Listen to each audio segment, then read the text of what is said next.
अस्सलाम वालेकुम स्टूडेंट्स। आज का हमारा टॉपिक है sedatives and hypnotics according to medicinal chemistry. Medicinal chemistry के अकॉर्डिंग हमारा आज का टॉपिक है सीडेटिव्स एंड हिप्नोटिक्स। मैंने ये सबसे पहले एक इंपॉर्टेंट पास्ट पेपर क्वेश्चंस लिखे हुए हैं इन डॉक्टर ऑफ फार्मेसी में, फील्ड में जो है ना, डॉक्टर ऑफ फार्मेसी के अकॉर्डिंग जो है ना, ये बहुत इंपॉर्टेंट जो है ना पास्ट पेपर क्वेश्चंस हैं फाइनल प्रॉफ के। ठीक है, बार्बिट्यूरेट्स और बेंजोडाइजेपिन, सबसे ज़्यादा इंपॉर्टेंट जो है वो बेंजोडाइजेपिन है। सबसे पहले हम ये समझेंगे कि सीडेटिव और हिप्नोटिक का मतलब क्या है। सीडेटिव का मतलब है sedatives are the drug that cause is calmness, relaxation, reduction of anxiety. वो जो कि हमें सुकून प्रोवाइड करें, रिलैक्स करें, हमारी एंजाइटी को कम करें, वो होती हैं सीडेटिव्स।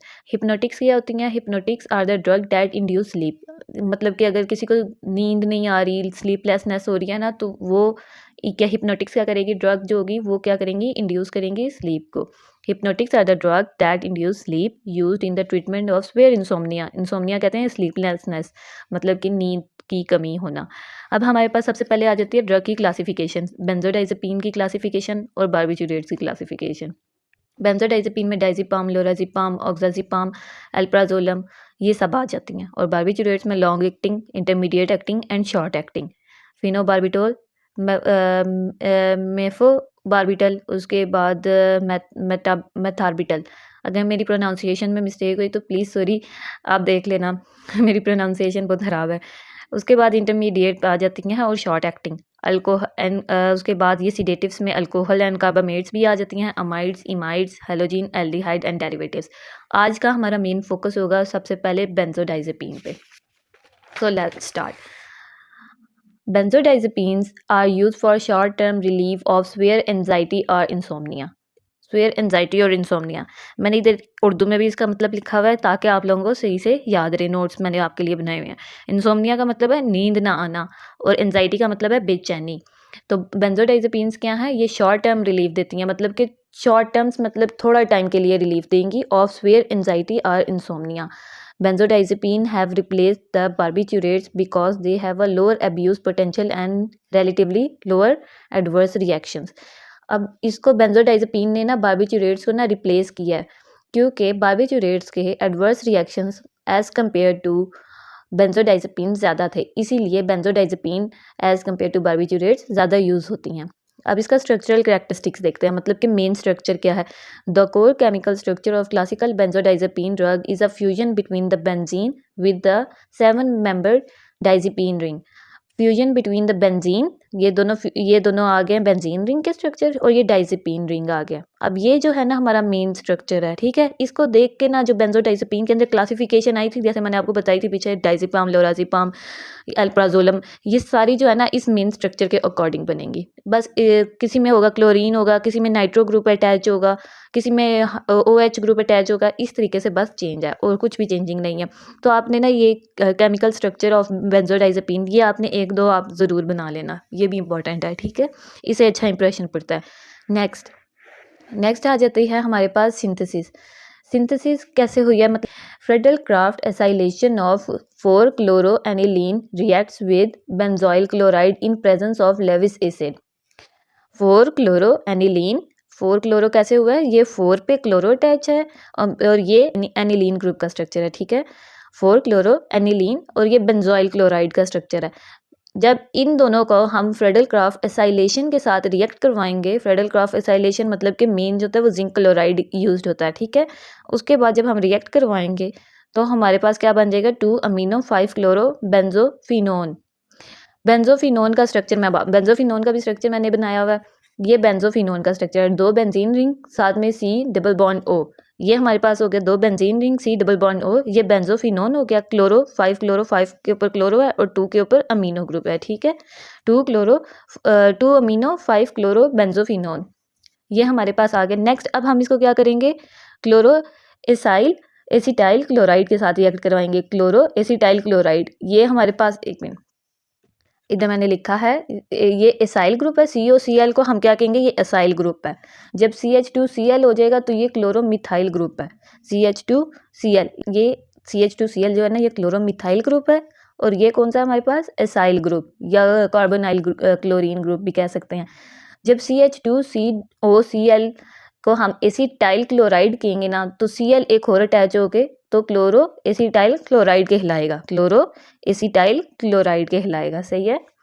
और उसके बाद हमारा जो है नेक्स्ट, इसको जब हम इसको रिएक्ट करवाएंगे ना 2-अमीनो-5 क्लोरोबेंजोफिनोन को रिएक्ट करवाएंगे क्लोरो एसिटाइल क्लोराइड के साथ, तो हमारा बन जाएगा chloro acetamide. How chloro acetamide, ये अमीनो ग्रुप के ऊपर अटैक करेगा। जब ये अटैक करेगा तो ये क्या होगा, सी का डबल बॉन्ड ओ इधर आ जाएगा, ये जो होगा सी का डबल बॉन्ड ओ CH2Cl, और एक हाइड्रोजन और एक क्लोरीन ये वाला क्लोरीन जो है ना ये बाहर निकल आएगा, ये CH2Cl ये इधर आ गया, सी डबल बॉन्ड ओ इधर आ गया, और एक जो क्लोरीन होगा वो इसके साथ जाके बॉन्ड करेगा और HCl लॉस्ट हो जाएगा। ये हमारे पास क्या बन गया, क्लोरोएसिटामाइड। क्लोरोएसिटामाइड, अब क्लोरोएसिटामाइड की साइक्लाइजेशन होगी, अमोनिया के साथ रिएक्ट होगा in the presence of heating. In the presence of heating में हमारे पास क्या क्रिएट हो जाएगा, क्या बन जाएगा, नॉरडाइजीपाम। नॉरडाइजीपाम अब कैसे बनेगा, ये क्लोरीन और बेंजीन रिंग वहीं का वहीं, NH ग्रुप वो, कार्बन का डबल बॉन्ड ये, CH2 और Cl। CH2 तो हमारे पास आ गया, अब Cl किधर गया, ये Cl जो है वो लीव कर जाएगा, क्योंकि क्लोरीन जो होता है ना ये गुड लिविंग ग्रुप होता है, लीव कर जाता है, इजीली लीव कर जाता है, तो ये गुड लिविंग ग्रुप है। उसके बाद नेक्स्ट हमारे पास एक ये हो गया, और नेक्स्ट हमारे पास आ जाएगा अमीनो ग्रुप का NH2 क्यों होगा, क्योंकि एक H जो होगा इसका Cl के साथ रिएक्ट करेगा तो HCl लॉस्ट हो गया ना, HCl इस तरीके से लॉस्ट होगा, क्यों भी है NH2 ये। अब कार्बन का C का डबल बॉन्ड O, ये कार्बन का डबल बॉन्ड O इधर, अब मैं आपको सही तरीके से समझाती हूँ कैसे। इधर देखो, हमारे पास इधर NH2 था, एक H जो था अमोनिया का वो क्लोरीन के साथ बॉन्ड किया, HCl लॉस्ट हो गया, NH2 इधर, एक हमारे पास रह गया NH2 और एक हमारे पास रह गया C का डबल बॉन्ड O। ये कैसे साइकिल कैसे बना है, ये एक सर्कल सा कैसे बना है, ये ओपन चेन है तो ये क्लोज कैसे हुई है, मैं आपको वो बता रही हूँ। अब हमारे पास ये जो है NH2 और Cl, ये देखो NH2 बेंड्स, मैं इजी सिंपल लैंग्वेज में आपको बता रही हूँ ताकि आप लोग समझ जाओ। NH2 जो होगा ना वो बेंड्स होगा and attack C double bond O। ये NH2 जो होगा, NH2 ये समझो कि NH2 जो है वो बेंड हुआ है और उसने अटैक किया है इसके ऊपर C का डबल बॉन्ड O के ऊपर, ठीक है। So both ends join like a loop, तो एक लूप सा बन गया, this make a ring it change into C double bond N, extra C double bond N बन गया, ठीक है, ये C डबल बॉन्ड N। तो इसका H2 जो होगा और इसका डबल बॉन्ड का O, ये वाटर की तरह वाटर बनेगा और लॉस हो जाएगा, extra H2 plus O goes away as water, तो C डबल बॉन्ड N इस तरीके से बनेगा, ठीक है। C का डबल बॉन्ड O, ये डबल बॉन्ड O किधर गया वो बताया आपको, और अमोनिया का H2 किधर गया, एक H तो HCl के साथ हो गया और एक H2 जो होगा वो O के साथ बाइंड करेगा, वाटर बन के लॉस हो जाएगा, और पीछे क्या रह गया, N और C ये हो गया डबल बॉन्ड N, ठीक है। ये इस तरीके से हमारे पास नॉरडाइजीपाम बन गया।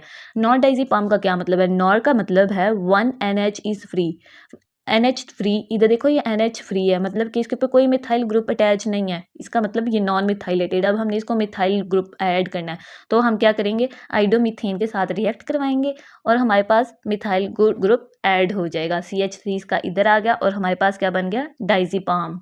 ये हमारे पास फाइनल डाइजीपाम का रिएक्शन हो गया। कैसे, ये सारा ओवरऑल मैंने आपको बताया रिएक्शन कैसे कैसे होता है। अब ये देखिए, ये शॉर्ट फॉर्म में बता दिया है, प्राजीपाम कैसे होगा, synthesized by alkylating nordiazepam with chloropropyl methyl bromide, halazepam, oxazepam, अगर ये किसी ने ऐड करना है तो वो कर सकता है, वरना ये इतना हाँ ज़रूरी नहीं है, ठीक है।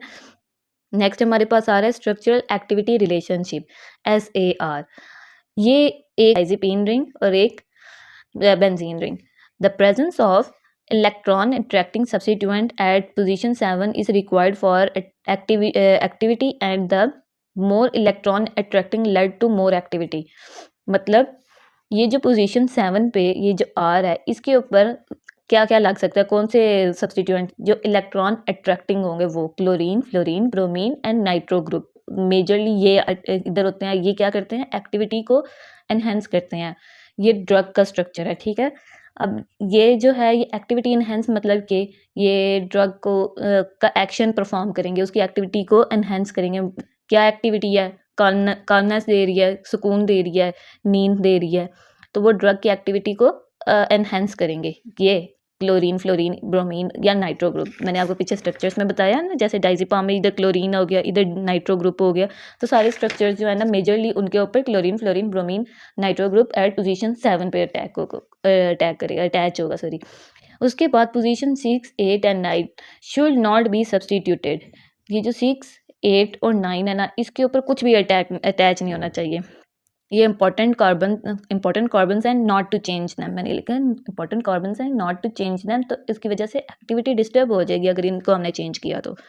नेक्स्ट आ जाता है हमारे पास सैचुरेशन ऑफ 4, 5 डबल बॉन्ड और shift of double bond to 3, 4 positions decreases the activity. ये जो 4 और 5 का जो डबल बॉन्ड है ना, ये वाला, ये कह रहे हैं कि सैचुरेशन का मतलब है रिमूव करना। अगर ये बॉन्ड रिमूव हो जाए या फिर ये शिफ्ट हो जाए 3, 4 पे, तो इससे क्या होगा, इसकी एक्टिविटी, ड्रग की एक्टिविटी जो होगी ना वो डिक्रीज हो जाएगी ये डबल बॉन्ड की वजह से, ठीक है। तो इसको हमने चेंज नहीं करना, जैसा है ना वैसा ही बनाना है, एक्टिविटी डिस्टर्ब हो जाएगी वरना। नेक्स्ट हमारे पास पॉइंट आ रहा है and substituent at position 1 should be small. इधर ये जो R1 जो है ना, इसको स्मॉल रखना है, मतलब कि मिथाइल हो गया, चेन नहीं बनानी। CH3 जैसे हमने पीछे किया ना, CH3 आया इधर, डायज़ेपाम में सिर्फ CH3 आया है, तो ये बेस्ट है। चेन नहीं बनानी, जैसे कि प्रोपेन हो गया, ब्यूटेन हो गया, CH3 सिंगल, ये बेस्ट है। CH3 हो गया, CH3 CH2, उसके बाद CH3, ये प्रोपेन, ये चेन नहीं बनानी। R1 हमेशा स्मॉल हो and substituent at position 1 should be small, जैसे मीथेन वगैरह, लंबी चेन से एक्टिविटी डिक्रीज होगी, ठीक है। नेक्स्ट हमारे पास आ जाता है reduction of carbonyl function at second position. ये जो सेकंड पोजीशन पे ये 2 पे, जो कार्बन नंबर 2 पे क्या है, C का डबल बॉन्ड O है, C का डबल बॉन्ड O को कहते हैं carbonyl function at second position to CH2। अगर हम ऑक्सीजन को रिमूव कर दे तो हमारे पास सिर्फ पीछे CH2 ही रह जाता है ना, CH4 बॉन्ड होते हैं, CH4, ठीक है। एक बॉन्ड इधर आ गया, एक इधर आ गया और डबल बॉन्ड ये हो गए, तो पीछे C का डबल बॉन्ड ये ऐसे है। अगर हम O को रिमूव कर दें तो पीछे हमारे पास CH2 बचता है ना। तो वो कह रहे हैं अगर reduction of carbonyl function at 2 position to अगर चेंज हो जाए CH2 में, मतलब कि अगर ऑक्सीजन हट जाए तो और उसमें CH2 रह जाए, तो ये लेस पोटेंट होगा, मतलब कि वो एक्टिविटी कम देगा, रिजिड कम हो जाएगा, वो अफेक्ट नहीं देगा, एक्टिविटी लॉस हो जाएगी, लेस सिडेटिव और एंजियोलिटिक इफेक्ट देगा ड्रग जो होगी ना, ये मेन है, ठीक है। उसके बाद replacement of benzene ring by heteroaromatic thiophene ring resulted in enhanced anxiolytic properties. मतलब कि अगर बेंजीन रिंग की जगह हम थायोफीन रिंग वगैरह लगा दें, थायोफीन हेटेरो एरोमेट्रिक ग्रुप रिंग लगा दें, तो उसकी वजह से एंजियोलिटिक इफेक्ट, मतलब कि ड्रग का इफेक्ट एनहेंस हो सकता है, ठीक है। मतलब ड्रग एक्टिविटी इम्प्रूव हो सकती है। जिधर वो थोड़ा इफेक्ट दे रहा है ना बेंजीन रिंग के साथ, उधर अगर हम हेटेरोमेट्रिक ग्रुप लगाएं या थायोफीन रिंग लगाएं तो वो जो है एक्टिविटी एनहेंस हो जाएगी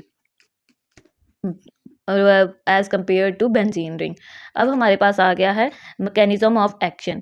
मैकेनिज्म ऑफ एक्शन में हमारे पास mechanism of action of benzodiazepine ring. Benzodiazepine receptors are present in the brain and they are form a part of GABA A receptor chloride ion channel macromolecule complex. Benzodiazepine जो है ना वो brain के अंदर present होती है और किसके साथ अटैच होती है, GABA A receptor chloride ion channels के साथ ये अटैच होती है, ठीक है। Binding of benzodiazepine to these receptors produces activation of GABA A receptor.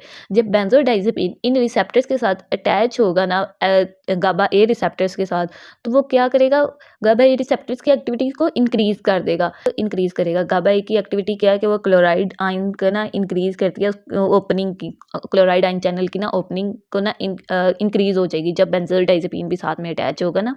वैसे उसका काम क्या है, वो ओपनिंग करती है क्लोराइड आयन चैनल की। अगर बेंजोडाइजेपिन आ जाएगा तो वो इंक्रीज हो जाएगी उसकी conductance by increasing the frequency of opening chloride ion channels. These in turn inhibit neuronal activity by hyperpolarization and depolarization block. और हम एक कामनेस प्रोड्यूस होगी, एक कामनेस, सुकून जो होगा ना, रिलैक्स जो होगा वो इफेक्ट शो होगा। गाबा क्या है, गाबा इज़ अ काल्मिंग न्यूरोट्रांसमीटर। ये क्या करता है, increase chloride ion channels opening, result in brain activity slow down और कामिंग इफेक्ट हो जाएगा हमारे पास जो। और नेक्स्ट हमारे पास आता है जी ये CYP3A4 एंड CYP2C19 करते हैं। ये जो है ना, ये एंजाइम ये सिर्फ इसी ड्रग को मेटाबोलाइज करते हैं ज़्यादा, और किसी ड्रग को ये मेटाबोलाइज नहीं करते। Benzodiazepine are extensively metabolize by 3 CYP3A4 and CYP2C19, however they do not induce metabolism of other drugs. Majorly ये जो एंजाइम है ये सिर्फ बेंजोडाइजेपिन पे इफेक्ट करते हैं और किसी ड्रग के ऊपर नहीं इतना इफेक्ट करते। उसके बाद आ जाती है थेराप्यूटिक एप्लीकेशन, मतलब कि इसका यूज़ क्या है। जैसे बता रहे हैं जो पूरा टॉपिक है सिडेटिव और hypnotics, sedatives and hypnotics. Anxiety को ट्रीट करेगा, बेचैनी को, पैनिक अटैक्स, इंसोम्निया, कम नींद को, डिप्रेशन को, उसके बाद पैनिक अटैक्स को, सीजर्स को, मसल को रिलैक्स करेगा, और उसके बाद सिडेशंस, प्रायर टू सर्जरी और diagnostic procedures. These are all are uses. Thank you. Next हमारा टॉपिक होगा बार्बिट्यूरेट्स में हमने सिडेटिव हिप्नोटिक्स की डेफिनेशन, बेंजोडाइजेपिन की क्लासिफिकेशन को कवर किया है, उसकी डेफिनेशन को, उसका स्ट्रक्चर क्या है, उसके बाद उसकी सिंथेसिस को, उसके रिएक्शन को, उसके एसएआर को, उसके मैकेनिज्म ऑफ एक्शन को, और उसके थेराप्यूटिक एप्लीकेशन को और मेटाबॉलिज्म को। ये सब कुछ हमने इसमें डिस्कस किया है। तो ये आपका 20 मार्क्स का ईजीली क्वेश्चन का आंसर आप बन सकता है। तो आप के लिए मैंने ये नोट्स भी बनाए हैं, तो आप इससे ज़रूर गाइड लें। Thank you.